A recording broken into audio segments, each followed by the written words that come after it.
चालल्यात नवरा चाललाय फिरायला.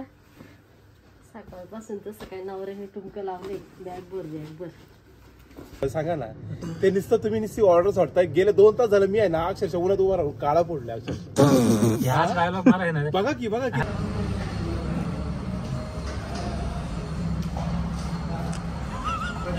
चिटकलं. थंडी खूप आहे आणि ते लोक झोपल्यात आणि इथं आपण आपला टेंट लावलाय. हे बघा कितीला आहे, साडे कितीला आहे? 130 रुपयात फक्त. गंमत आणि जन्नत. नमस्कार मित्रांनो, कसे आहात? एकदम मजेत ना? तर मित्रांनो, मी आज चाललो आहोत संपूर्ण भारताचं ज्या ठिकाणी सगळ्यांचं लक्ष आहे त्या ठिकाणी, म्हणजेच आत्ताचा भरलेला कुंभमेळा पाहण्यासाठी प्रयागराजला.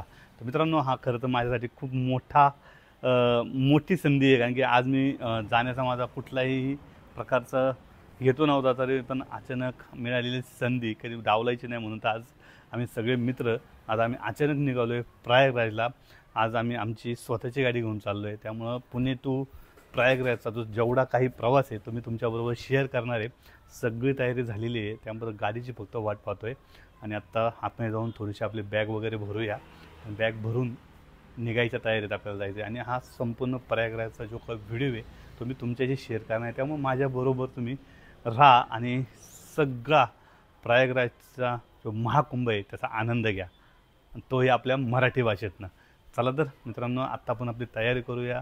आता लवकरच योगेश, प्रशांत आणि पृथ्वीराज अशा मी 3 जण चाललो आहे. ते सुद्धा आपली नवीन थार गाडी घेऊन. त्यामुळं थारचा एक लॉंग ड्राईव्हसुद्धा होईल आणि मस्तपैकी आनंदही घेता येईल त्या गाडीचा. चालल्यात नवरा चाललाय फिरायला. सकाळपासून तसं काय नवऱ्याने टुमकं लावले. बॅग भर काय भरायचे? शर्ट भरायची, पॅन्ट भरायची, बरोबर टॉवेल 100 बनेल, ब्रश. दुःख झालंय का? मला नाही दुःख झालं, मीच म्हणले जा. मला वाटलं दुःख कुठं पण निघू दे, बायकांना लगेच त्रास होत. मला त्यांना घेऊन गेलो नाही होत. मी सगळ्यांच्या अपोजिट आहे. मला नाही कधी त्रास होत. मी जा म्हणते. किती कमी कंप्लीट चाललं. जाऊ का मग? दे पैशावाले बाई. मी घेतलाय मी. महत्वाची आहे ना. बाय. पप्पाच्या पाया पडायचं. नको बाय. आमच्या वाटेची पण आंघोळ करा. पप्पांना 5 वेळा असे ना बुचकळे मारा. आमच्या वाटेची पण आंघोळ करून द्या. गाडी आलेली आहे नवीन थार. बघा कुठं अरे काढायला पुढे हा सिलेंडर घेतला. एक वास होईल. तर थोडं पोटाची पोट पूजा करायची, त्यामुळे थोडंसं आता इथं वडापाव खातोय स्पेशल. आणि त्यानंतर परत एकदा प्रवास चालू करायचा. कोकाटे वडापाव.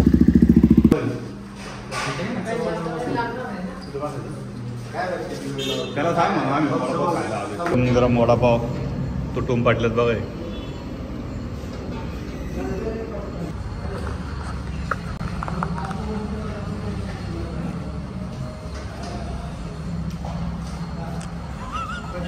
चिटकलं.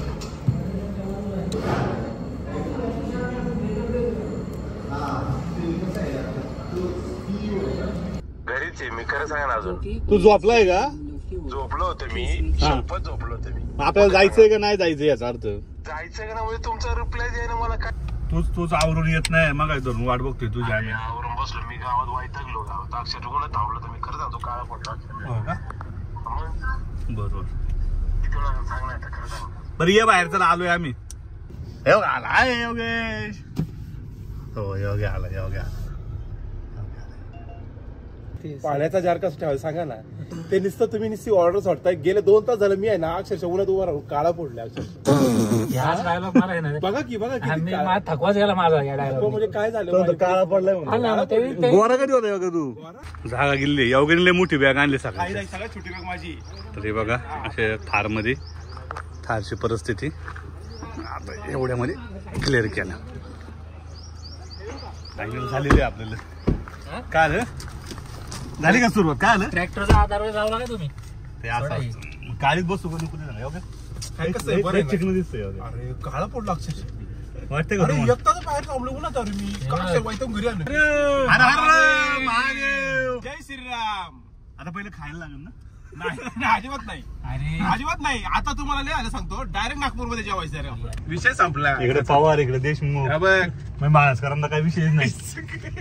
इकडं माग मुरे नॉटाला आले नॉटाला आल्यात. किती आले फायनल? 51 लिटर आले. 52 लिटर आले. 52 लिटर. 51.77. येईन जाऊन आपण. समृद्धी पण नाही पार करायचं. तू ना गडबड करू नको, व्यवस्थित सर. आता ही सुरुवात झालेली आहे. आता आपण काहीतरी वडापाव वगैरे खाऊ. हो वडापाव नाही आता खाऊ आणि आपापल्या पैशाने खावा बरं का. चाकणपर्यंत येऊन पोहोचलोय. फक्त 15 सकाळी 18 किलोमीटर आले. 11ला निघालोय आणि आता वाजले 3. म्हणजे आम्ही 3 वाजल्यापर्यंत फक्त 15, 20, 22 किलोमीटर आले आणि 2दा खायला थांबलोय आणि आता डायरेक्ट जेवायला थांबलोय. शुद्ध शाकाहारी, कारण की खाणं महत्वाचं आहे ना, त्यामुळे खायला तर लागणार. एवढं तू कुठे आलता या हॉटेलला? हॉटेलला कधी मी नेहमी येतो इथं. नेहमी येतो. हो चांगलं आहे. हो जिंदाबाद. आपलं बजेट फ्रेंडली आहे का? जातं नाही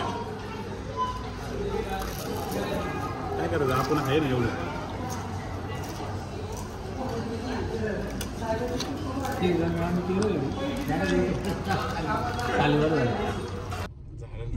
हा तू रुसला का बायावरती? पण मी नाही रुसलो. हा झालं जेवण झालं का? जेवण झालं. काय म्हणलं आता? काय प्यायचं का? काय नाही आता थंड बिंड काय घ्यायचं का? कोल्ड ड्रिंक्स वर काय घ्यायचं तुला? हो का? हा. बरं आता कुठे आहे आपण?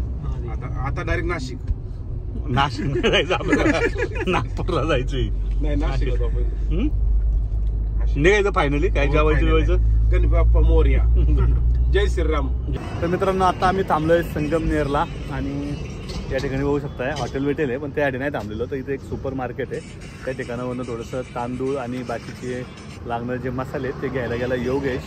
आणि आता इथनं पुढं आपल्याला समृद्धी महामार्ग लागणार आहे, जो की समृद्धी महामार्गावरती तुम्हाला माहिती आहे थोडंसं खाण्यापिण्याचा हाल आहे. त्यामुळं तर आम्ही आमच्या जवळ काही तांदूळ वगैरे अशा वस्तू घेतो आहे. त्यामुळं कसं आहे जेवणाचं टेन्शन नाही आणि गॅस वगैरे तर आपल्याला आहेच आहे. त्यामुळं जर वेळ लागली, भूक लागली तर आपण नक्कीच म्हणजे स्वयंपाक करून खाणार आहे. तर आता योगेशच्या तिकडे गेला आहे बात, त्या बाजूला ते जे सुपर मार्केट दिसतंय तिथं गेलेलं आहे. आणि आता आम्ही दोघंजण इथं थांबलो आहे आणि आता एकदा सगळं गाडीमध्ये माल भरला की निघालो. त्यामुळे 700-750 किलोमीटर आता संपूर्ण समृद्धी मार्गाचा आपला प्रवास आहे. आणि याच्यामध्ये जास्त चांगली हॉटेलं नाही आहे आणि मेन म्हणजे आजूबाजूला सुद्धा गावामधून तो रोड जात नाही, त्यामुळे पुढं उतरायला सुद्धा चान्स नाही आहे. त्यामुळे जेवणाचे सगळं जे आहे ते आपण गाडीमध्येच आहे. त्यामुळे भूक लागली आपण ते जेवण करणार.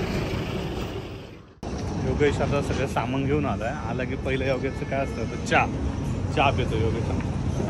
काय तलाव झाली ना, तलाव झाली की लोक पुढं पण जाऊन तार पाडतात. कसं आहे चहा पाहिजे म्हणजे पाहिजे. अरे एकत्र म्हणलं कसं काय काय तू म्हणशील तसा. तू सांग कसं आहे. नाही तू म्हणशील तसा. चौघांमधला असेल चौघांना सेपरेट तर सेपरेटच घ्या, आम्हाला नाही प्यायचं चहा. बरोबर ओके, पण चहा पाहिजे. पे बाबा पे. काय घेतो? टाइमपास वगैरे काहीतरी खायला आपण. हे चांगलं घे ना तू. काय पाहिजे तुझ्यासाठी सगळे? नाही सगळं आहे ना. चला नंतर परत पैसे मागशील. एक 5,000 रुपये आपण मागत असतो. डायरेक्ट मोठे मागत असतो डायरेक्ट. असं कमी पैसे यायला 1-2 रुपयाने काय मागायचं? याच्या एक माझा म्हणजे याला काय त्याला एवढं एक राग आहे आता त्यांनी असं मी काय केलेलं नाहीये. माझी इज्जत ठेवली नाही. तुझी इज्जत. अरे त्याला मी चल म्हणलं तेव्हा नाही आला तो. नाही त्यामध्ये माझ्या डोक्यात असं नाही पुढं पण नाही. तू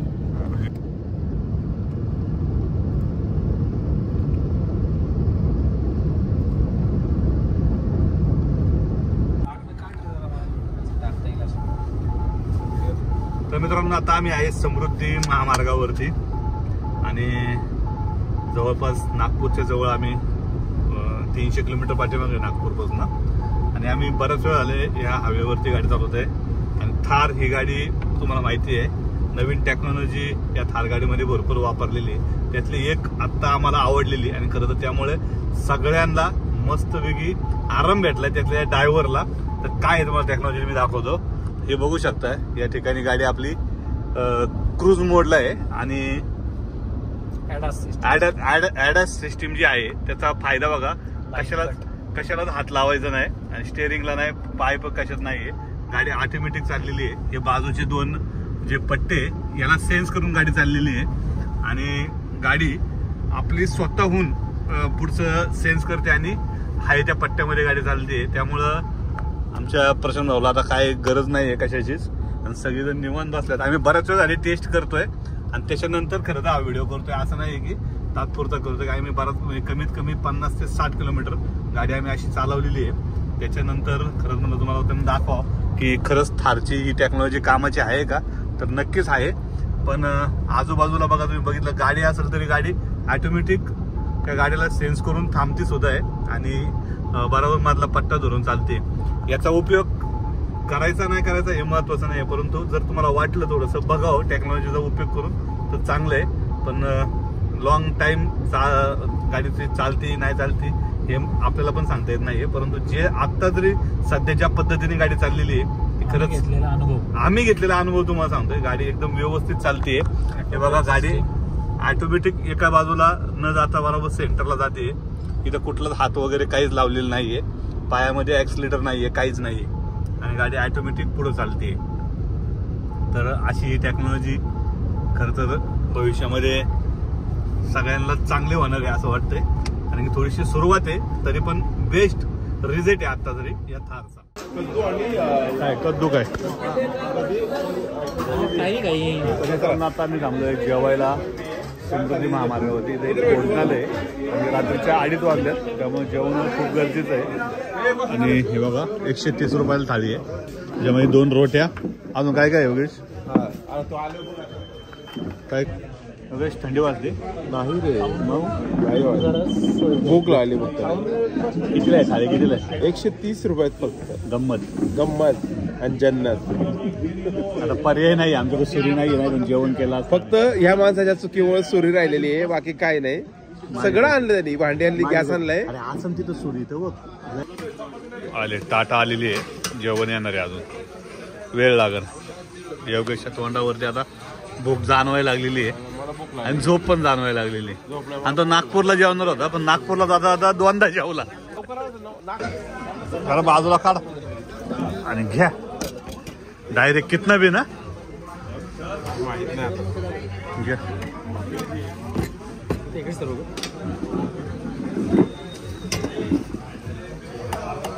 काय काय कितना भी खाओ. हा ते बघ द्वारा झाड आहे जबरदस्त सवय नाही काही एवढं काय सगळं खाण्याचं आहे. बोकळा बिपळा काही ठेवत नाही.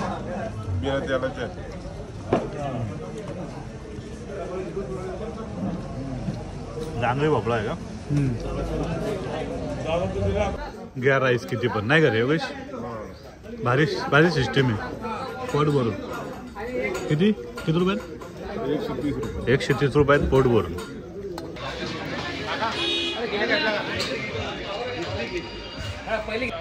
हा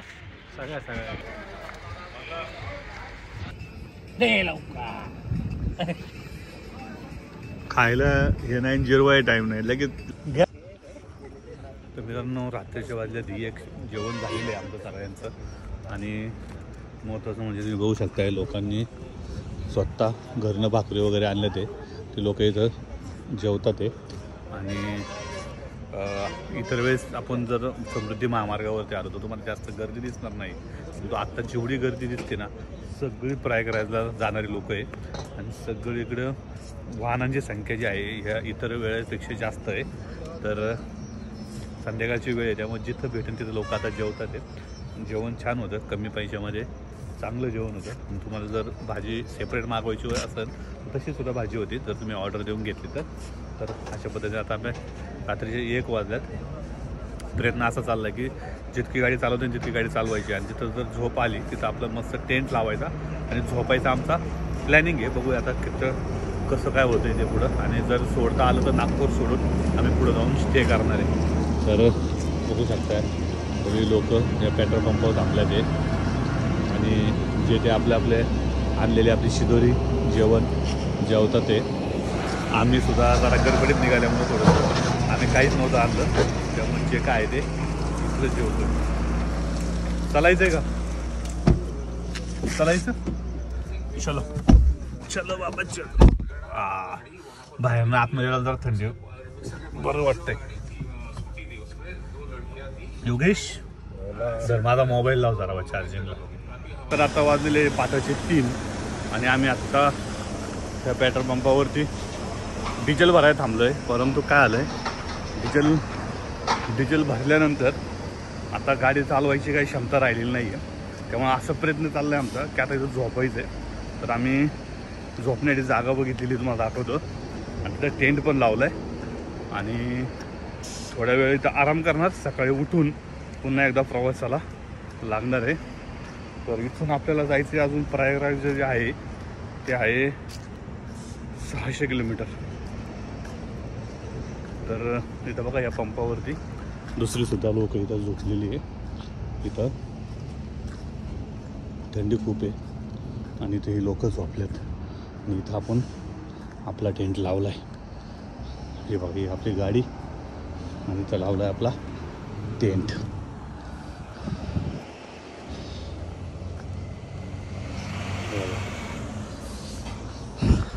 तर टेंट इथं लावलेलं आहे, आणि आता मी पण झोपतोय.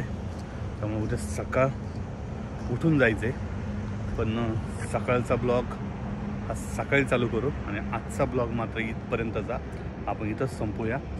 जर हा व्हिडिओ तुम्हाला आवडला असेल तर नक्कीच या व्हिडिओ लाईक, शेअर आणि सबस्क्राईब करायला विसरू नका. आणि प्रयागराजचे सगळे व्हिडिओ बघा इथून पुढे येणार आहे. तर गुड नाईट, झोपतो आता आतमध्ये जाऊ.